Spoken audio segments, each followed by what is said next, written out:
Urban migration is the movement by people from one place to another with the intentions of settling temporarily or permanently in the new location. The movement is often over long distance and from one country to another, but internal migration is also possible. Indeed, this is the dominant form globally. Migration may involve individuals, family units, or in large groups. Animal migration is relatively long-distance movement of individuals, usually on seasonal basis. It is found in all major animal groups, including birds, mammals, fish, reptiles, amphibians, insects, and crustaceans. The trigger for the migration might be local climate, local availability of food, the season of the year, or for mating reasons. Born in 1917, Jacob Lawrence was one of the most widely recognized African-American painters of the 20th century.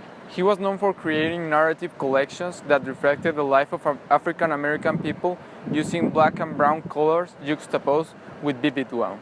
One of his famous collections is the 60-panel Migration series painted in cardboard, in which he represented the Great Migration. This was a historical event that took place within 1916 and 1970, in which more than 6 million African American people migrated from the south of the United States of America to the north, west, and midwest of the same. During the migration, they had to deal with widespread racism, arduous working conditions, and competition for living space.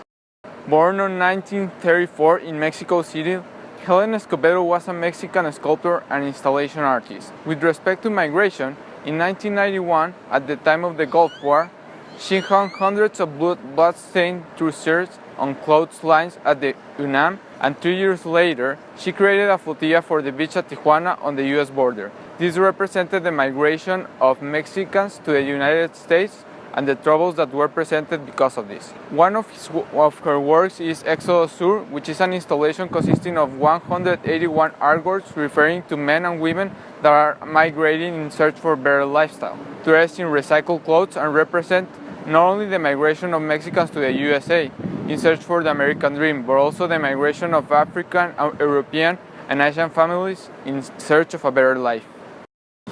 The Statue of Liberty is a colossal neoclassical sculpture on Liberty Island in New York Harbor in New York City in the United States. The copper statue, designated by Frederick Auguste Barthold, a French sculptor, was built by Gustave Eiffel and dedicated on October 28, 1886.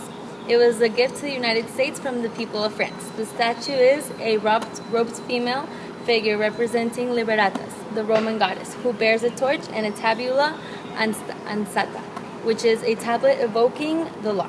The statue rapidly became a landmark. Many immigrants who entered through New York saw it as a welcoming sight. Oral historians of immigrants record their feelings of exhilaration on first viewing of the Statue of Liberty. One immigrant who arrived from Greece recalled, "I saw the Statue of Liberty and I said to myself, 'Lady, you're such a beautiful. You opened your arms and you get all the foreigners here. Give me a chance to prove that I am worthy of it, to do something, to become American.' And always the statue was on my mind." Lady Liberty's significance grew as an inspiration to immigrants who sailed past on their way to America. As a group, we believe that migration has a very big impact on the 21st century. The opportunity to visit another country or state inside our own country gives us a greater perspective and a global view on different traditions. Being a world citizen teaches one the value of respect and admiration for all types of ethnic groups. Up next, we will be having an interview with a sociologist of our campus. Well, migration has been constructed by the history of mankind, because the first human beings left the African continent, and then they migrated to the north, crossed the Bering Strait, and arrived to America. And so that's how the world became populated. And then, I would say the second big wave is the colonizing and imperialist wave of Europe to the rest of the world. And, in fact, the migrations regarding the movement from the so-called old continent to the new continent. Look, I would say that there are two aspects. The first one, regarding campus, I will speak instead of an allied migration. I mean, it involves professionals that can study in one place and put in practice their profession in another one, and they migrate around major problems. And, as well, the migration of students, which are temporary migrations, for example, those of students in exchange programs, which stay for a while and then they leave, which aren't considered migrants in the strict sense, but that truly implied a short migratory flux that, as a result, helps the campus become multicultural. Now, there's as well a humanitarian crisis in which the international migration of labor and refugees is becoming, that I think affects us as a civilization, because I think that the day of tomorrow we will look back to what we've done with the refugees and the labor migrants, desperate for crossing the border, and we will regret it. Because it is something outrageous, something that completely lacks sense.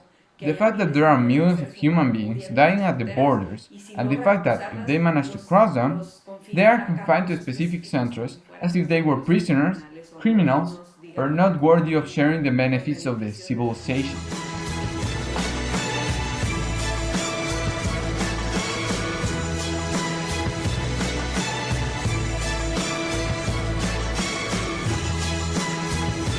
Thank you for your attention, and we will see you next time.